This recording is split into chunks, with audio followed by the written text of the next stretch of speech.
Hello and welcome to Science of Soul Connections in Astrology Part 17.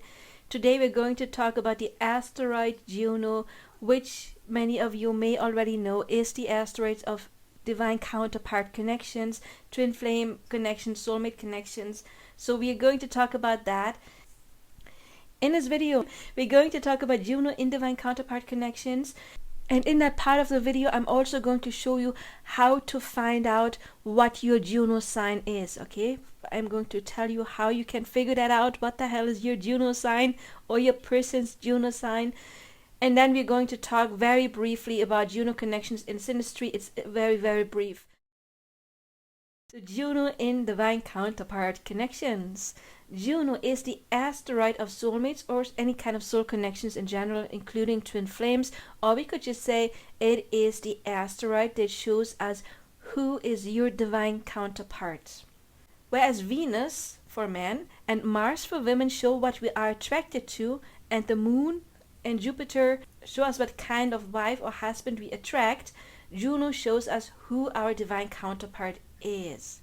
Some astrologers, they will tell you, well, if you have a Juno in this, you are like that. I personally don't see it that way. If you want to know what you love, what is important for you, check out your Venus and Mars signs because they talk about that. Or the moon. The moon is, you probably heard me say that before, to me the most important aspect. The moon shows us what do we need to be emotionally fulfilled and stable, and what do we need to feel secure in a relationship. And then for man, your Venus sign, and that will give you more indication of what are they into. You know, a man with a Venus in Aries would probably like a very adventurous woman that has some kind of Aries traits. And for women, check what is her Mars sign. That will tell you what she is into. Then the moon can represent the mother in early childhood, and Jupiter the father, but also Saturn can also be the father. But the moon sign represents what is the relationship between a man and his mother, and then when he grows up, and let's say he's had an amazing relationship with his mom, good, then he will look for a woman who is similar to his mother. So the moon sign represents the mother and later on the wife. Unfortunately, this can also happen if he didn't have a good relationship with his mother. If mom was abusive in some kind of way, or maybe she was cold and distant, then he would most likely attract another woman who would be abusive or cold or distant. Or if mom was controlling, then he might attract a woman that is trying to control him in some kind of way. And we do have the same with Jupiter going on for women. However, we are talking about divine counterparts, and what often happens in order to attract a divine counterpart means that if you have some childhood trauma or childhood shadow work stuff to do, you overcame that, and of course you're called to break patterns and to not fall in love with mommy or daddy, somebody who represents that. So Juno shows us who is our divine counterpart, maybe even after we have healed whatever negative stuff we connected to mom and dad. But one thing is very much important, our attachment style, it doesn't matter if you're a man or a woman, is still mom, because we do have an inner child. You probably heard about that, but we also have an inner feminine and an inner masculine. Does not matter what gender we are. Mom usually is the first person where we learned to attach, and we learned our attachment style when it comes to mom. Doesn't matter if you were a girl or a boy, because mom is usually the first person to really nurture us, and where we have that closest bond in the first 7 years of our lives. If you have had problems with mom, you may want to learn more about attachment styles, like the anxious attachment style and the avoidant attachment style. I do have a video on that. You will find it in the Twin Flame 101 playlist. It is important to see if we do have any attachment styles, because many people, they reduce twin flames to the running and chasing dynamic, which basically means one person with the anxious attachment style is not attracting somebody with the healthy or normal attachment style, because that's not really possible. We always attract what matches us. Somebody with the anxious attachment style, the chaser, would attract somebody with the avoidant attachment style, a runner. So if you are on a divine counterpart journey, then of course we learn to break the patterns that we learned in early childhood. And then it is not so much Mars and Venus and Moon and Jupiter you look at, but it is more Juno, who represents our divine counterpart. However, when you're a woman, your Mars sign, it would still tell you who you are attracted to, what you're into. And it doesn't mean that your perfect divine counterpart doesn't have those traits. For example, I am a Mars in Scorpio, and if you would read what is a Mars in Scorpio woman into, I'm very much attracted to that Scorpio. Scorpio is different layers. They have the Scorpio energy, then more awakened would be Eagle, and then the Phoenix. I of course like the Phoenix type of Scorpio energy, but I'm very much attracted to Scorpio energy. And just because my divine counterpart is not what my Juno sign is, neither is he a Scorpio, but he still has that energy strong. He has strong energy, Scorpio energy, because he, like me, has a Moon Pluto trine, which gives him like the Scorpionic moon. So it shows us what we are attracted to, but again, your divine counterpart may be very different from what you are attracted to, because that may be a toxic pattern for you as well. But they could be that. They could have both traits, the Juno and the Mars, or for men, the Venus traits. So yeah, Juno shows us who our divine counterpart is. Juno is the wife of Jupiter. And you already saw, we were talking about Jupiter earlier, who can represent the husband. But in astrology, it does not matter if you are a man or a woman, or feminine or masculine or whatever. It is still your Juno sign. Even if you are a man, you would still look at your Juno sign to see who is your divine counterpart. So in Greek mythology, Juno represents Hera, who is the sister but also the wife of Zeus, and it is the divine counterpart. Because, they're gods. Juno and Jupiter, they're divine. It's the divine counterpart. So your Juno placement shows you what attributes your divine counterpart possesses. He or she that sign prominent in that chart, or you may have their Juno sign strong in your birth charts. One example is my twin flame. He has Juno in Virgo, and I am a Virgo sun. So of course I do have strong Virgo energy. However, I have Juno in Sagittarius, and he's not a Sagittarius, but still the description, the energy, it still fits it very well. We're going to talk about that in a second.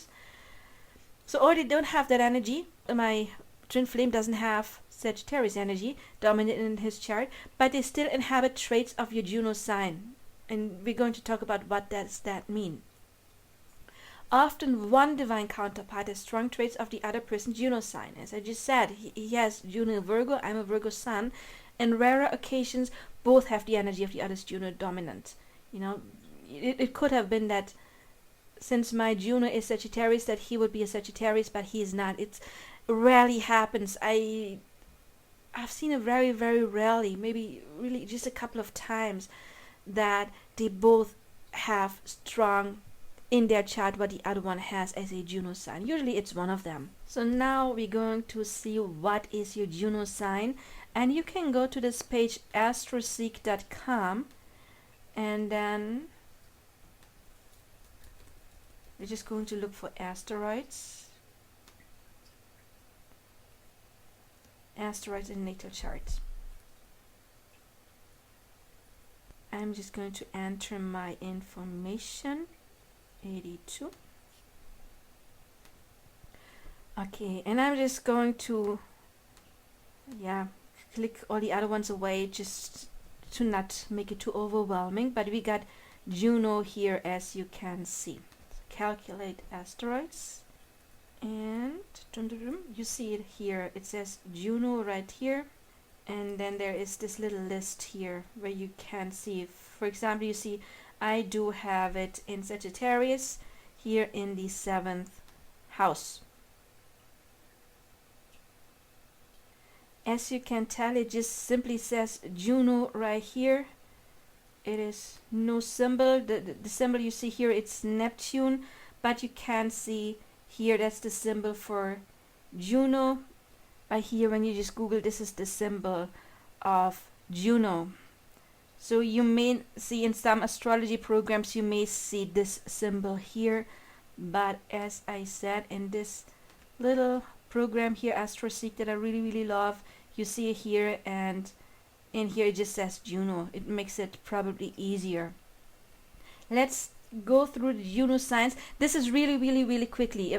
If you're interested, maybe in some time, actually plan to do that in the future, to make a separate video for each Juno sign.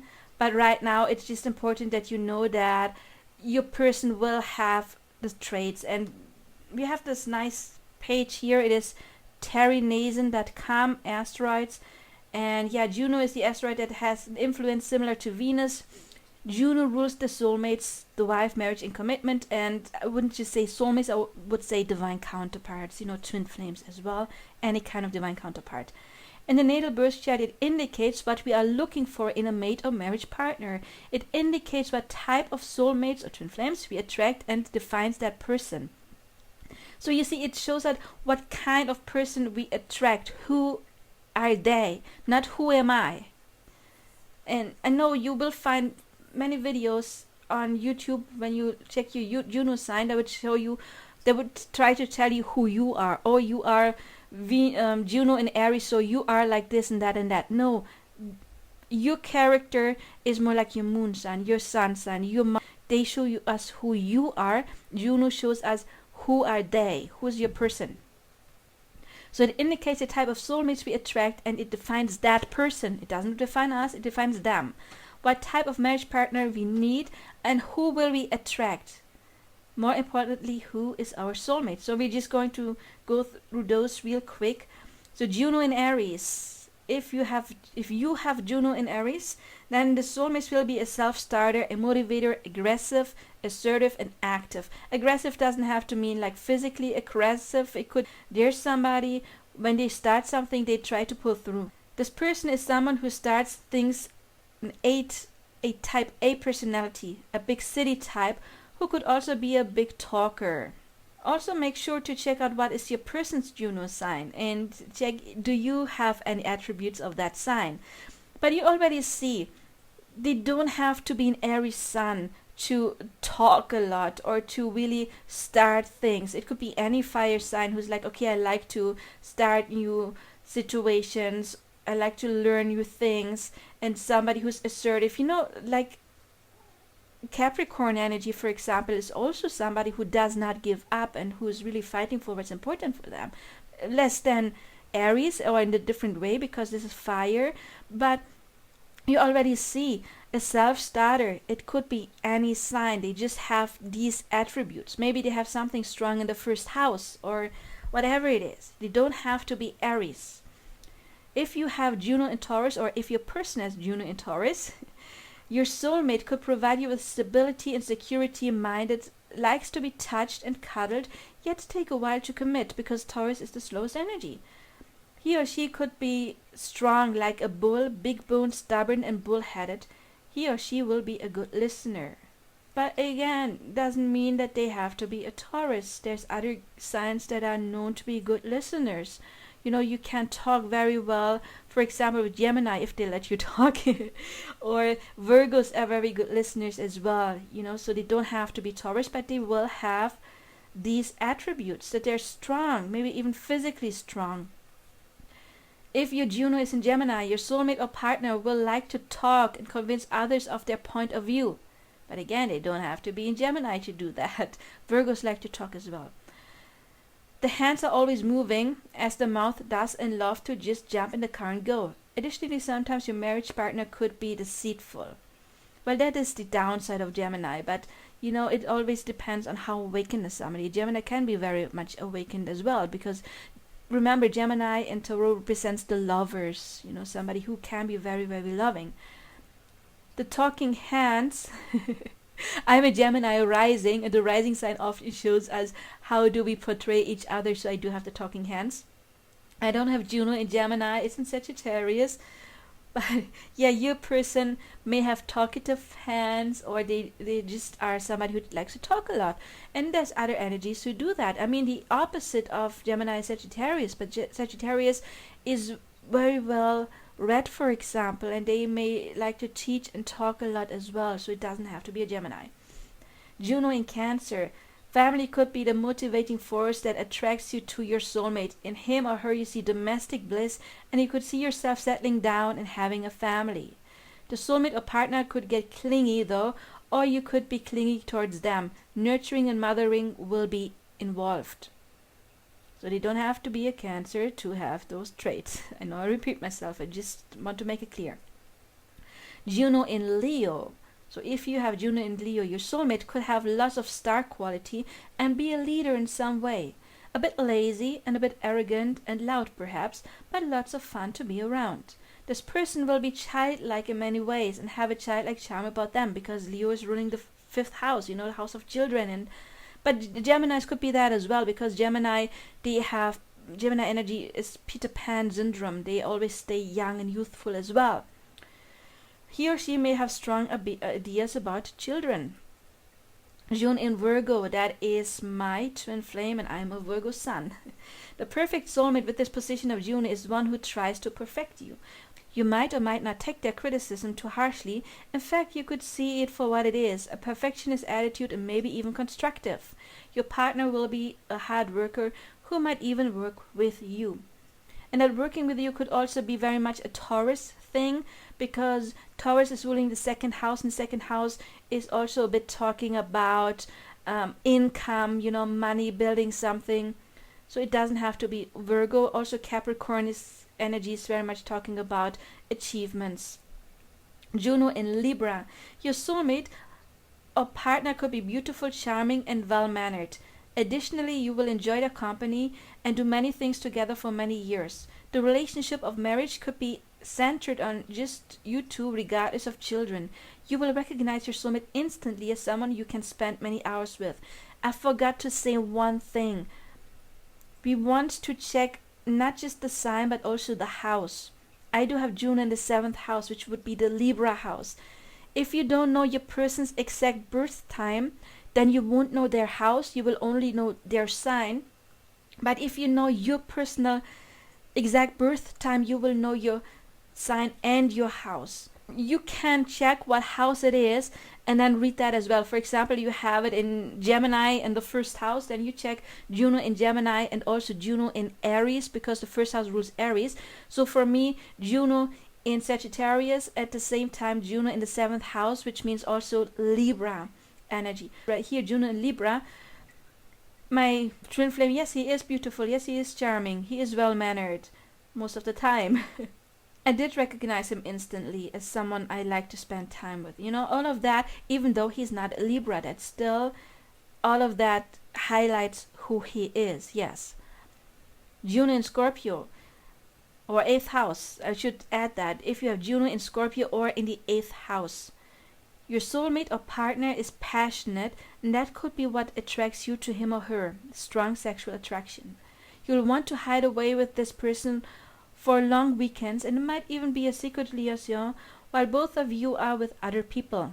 There equally could be intense arguments and fights, as that hot passion can easily turn into jealousy and possessiveness.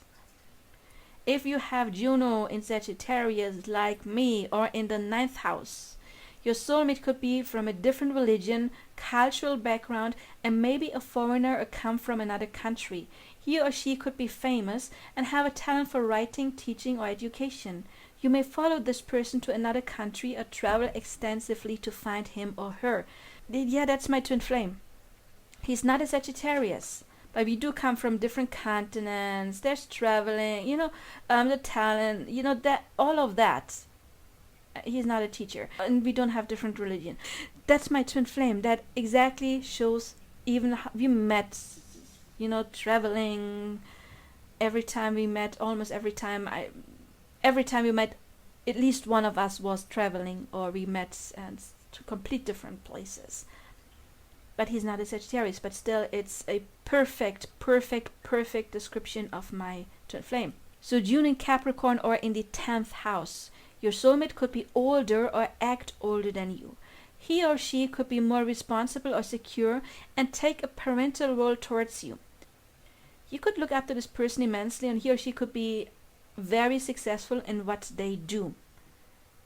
but not every person who is successful is a Capricorn. So they don't have to be Capricorn, but they will have those traits. Juno in Aquarius. So if you do have Juno in Aquarius or in the 11th house, your soulmate and partner is independent, zany, detached, has an effervescence, I don't know the word, about them. He or she understands your need for all kinds of friends and needs space and distance for herself or himself. He or she won't take kindly to any clinging. That could be an age difference, as Aquarius suggests, or they could just be plain different. Juno in Pisces or in the 12th house. Your soulmate requires sacrifice in order for the two of you to be together. You may feel sorry for them or feel the need to rescue them from the big and bad world. He or she could be very evasive and just not of this world. You may have a tendency to put them on a pedestal. So yeah, that again shows you who your soulmate, your twin flame, your divine counterpart is. Please again make sure you check out the sign and the house. You know, Aries the first house, Taurus second house, Gemini third house, Cancer fourth house, Leo fifth house, Virgo sixth, and then Libra seventh, and the rest I didn't mention. So welcome back to this part. So if you already get some value out of this content, please don't forget to like, subscribe, hit the bell icon for more content. You'll see this is part 17 of a series about divine counterpart connections. Make sure you watch the other 16 videos. If you want to book your own analysis like I did with the celebrity couples you find on my channel, you can book that with me. My contact information and link to my price list is below. I'm also available for personal coaching. So let's talk about Juno Connections and Synastry. And again, this is very, very, very, very briefly. So any positive connection, a conjunction, a trine, a sextile to the other person's Sun, Moon, Venus, Juno, or vertex shows a strong fated aspect in this connection. Since Juno is an asteroid, any aspect should be maximum 3-degree orb. I'm going to show you what I mean. So you see the little lines here. Let's. It shouldn't be further away than 3 of those tiny lines. So it must be very, very, very close to one another. You see, for example, in my personal birth chart, I have Juno conjunct with Neptune. Juno, I think we saw, was 27-degree, and Neptune, do I have Neptune in here in my list? Neptune is 24. Wait, no, both of it is 24. Yes. You see, both of it is 24 degrees, so they touch, they're perfect. Then let's see the point of fortune, which is this thing here. That would be at 27-degree. So this would still be okay because 24 and 27 is 3-degree apart. Anything that's further is no longer a Juno connection. So maximum 3-degree up, maximum 3 lines away. So negative aspects like the opposition, the square, the quincunx would rather highlight that it is not a divine counterpart unless there are several other aspects that would indicate that. Please remember, we're talking about one aspect. Yes, in a true twin flame connection, you would have a Juno connection. Any divine counterpart connection is a twin flame. This person could still be your divine counterpart if you have other stuff in your synastry, for example, that would highlight that. So make sure you check out the other videos. Don't be upset if this one is not a match if you have plenty of the other things matching. However, even if you don't have a Juno connection, if you truly love this person, you can still manifest a beautiful connection with them. And yeah, astrology is a blueprint of what our soul chose to experience, but we can manifest and create a harmonious relationship with a beloved person. Why? Because we are creators. And if it's a heart's desire, not an ego desire, you know, like I love the celebrity I've never even met in person, so I want to be with them. You know, but this is someone I've met, this is someone I've encountered, this is someone I have stood in their energy or I've spoken to them, and this is my person. No, our Junos don't match, but I feel there is a connection and I adore and love this person and they're amazing. If you have a heart's desire, if you have sincere feelings for someone you have met, how can you have sincere feelings for someone you've never even met? That could be a crush, that could be like an obsession. But if you have sincere feelings for a person, that would indicate that you can manifest them. It's the universe telling you, yes, it is possible, and then you can manifest that. I do have videos on manifesting. So you can reach out for personal coaching if you need my help, or watch my videos in the Twin Flame 101 playlist and in the manifesting playlist, and there tell you what you can do to manifest your person, even if they wouldn't be a twin flame, also if they are a twin flame, because if you have a heart's desire, you can have it. You just have to do the work in order to get into that state that would attract it, and I can help you with that. So I hope you like this video, and please subscribe for more information on the subject, because there will be more videos like this. I don't know yet what the next video will be like, what I'm going to talk about next, but this series about divine counterpart energy is not done yet, I suppose. I don't know what video to do next. I do have other videos on astrology as well. Also, I do have a playlist that is called Who is My Divine Counterpart, and I go through it through each sign. So there's a video on each sign. So if you're Aries, who would be your perfect mesh? Who would be your mirror soul? Who would be your soulmate? Who would be your monadic twin flame? Who would be your split twin flame? You know, I do have for each of these signs a separate playlist. Not a separate playlist, but a separate video in a playlist. And maybe I see you there. I see you in another video. I wish you all the best, and till then, bye bye.